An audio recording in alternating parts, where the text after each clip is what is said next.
Now, if only I had a quote that had something to do with introducing a small collectible.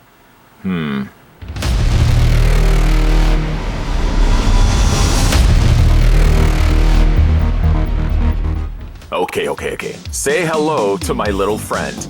Today, thanks to the folks over at Toink, we're going to be having a look at the Scarface paperweight. In the spring of 1980, the port of Mariel Harbor was open and thousands set sail for the United States. They came in search of the American dream. One of them found it on the sun-washed avenues of Miami, wealth, power, and passion beyond his wildest dreams. He was Tony Montana. The world will remember him by another name, Scarface. He loved the American dream.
So let's go ahead and figure out how tall the statue stands. We're going to put it right to the very top, right at the very top of the globe. That's a good place right there. The tape measure tells us that the statue stands 12.5 inches in height.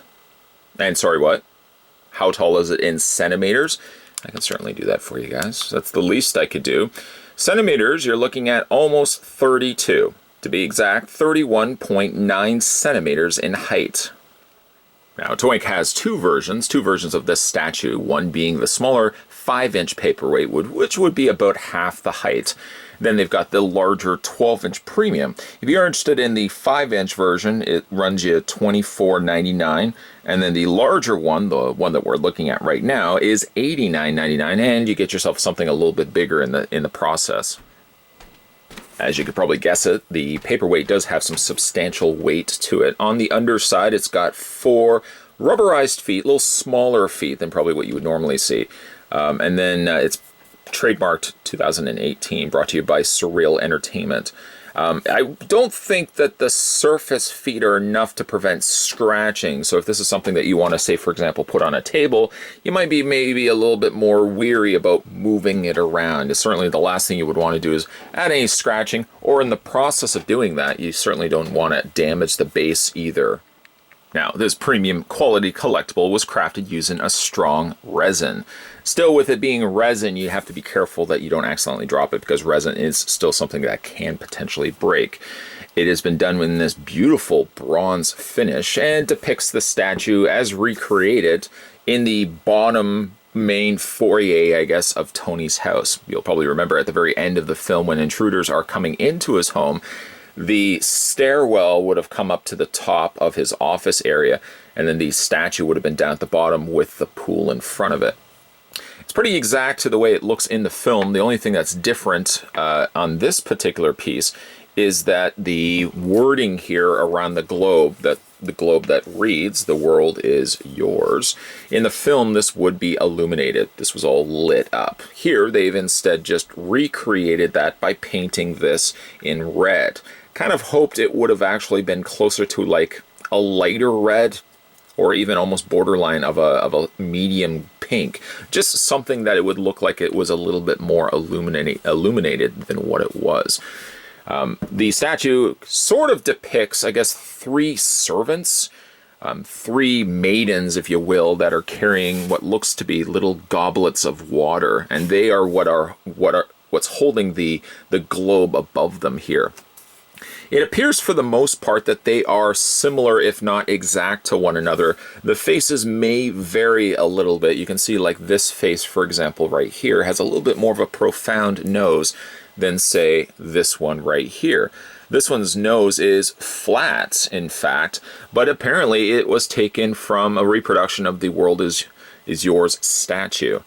There's really not a lot of varying colors to it. In fact, what you're seeing is what you're getting. You're getting an all bronze treatment. It would have been nice if they had also added a little bit of just aging to it, because I don't think the statue is 100% this color from bottom to top. I think there's some slight variance in color there, but it's got some beautiful sculpting here. Like I said, each of the maidens look like they're all similar to one another, maybe with some slight variation to perhaps the faces, but it does look like they're all holding the goblets the exact same way. I don't think there's that much different with those. Certainly a statue like this has a lot of little nooks and crannies to it, so you might find yourself picking this one up and frequently going back to it with a duster just to kind of dust off some of the settlement if you have this, say, for example, on your office desk, which is probably where I'm going to end up putting this. Scarface was one of my favorite 80s action films, and one could certainly agree, I don't think it would be disputed, that that final scene where Tony is shooting up everybody is probably one of the most iconic action moments in 80s film. Again, I really do think this is a nice looking replica remolding of the initial statue that appears in that film. Of course, much larger. This is the 12-inch variety. The only thing I would have done, again, differently is, while everything looks pretty accurate to the way it does in the film, I would have loved that the lettering maybe be a different color. I also noticed, too, that in the movie, the font, the wording seems to stick further out. They've kept it a little bit more closer to the globe. If they had just brought that out a little bit and lightened this font in kind of like that neon pink, I think this really would be an excellent looking statue. Having it light up certainly would have made this even that much cooler, but for the fact that you're getting a replica taking from the film just in a smaller size that you can put on your desk is pretty cool, you have to admit.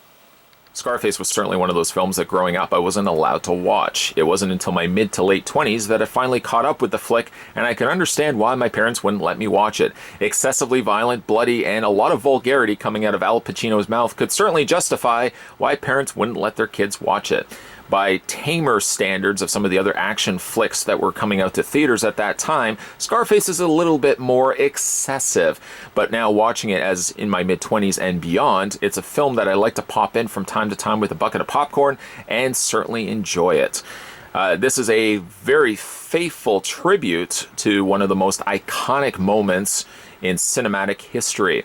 Of course, we see this statue throughout, up to the point that Tony acquires the house. But we see it at least more into the film, but it's certainly near the end of the film that I think most people remember it the most. One of the most iconic action scenes in 80s cinema history. Now you can certainly have one of these on your desks if you want to have a paperweight for yourself. Like I said, there are two versions of this. This just so happened to be the 12-inch variety. But either way, if you guys are interested in picking this one up for yourself, you can currently find it over at Toink. I'll put the website link down below, and the price point for this will be $89.99. With the holiday season fast approaching and shopping season getting to a bare limited amount of time, you may want to pick this up if you've got a fan in your family or a friend that loves the film Scarface, or why not? Just pick it up for yourself, and you can put it on your own desk. Today, either way, we were having a look at, this was the Scarface, the 12-inch World is Yours collectible statue prop replica.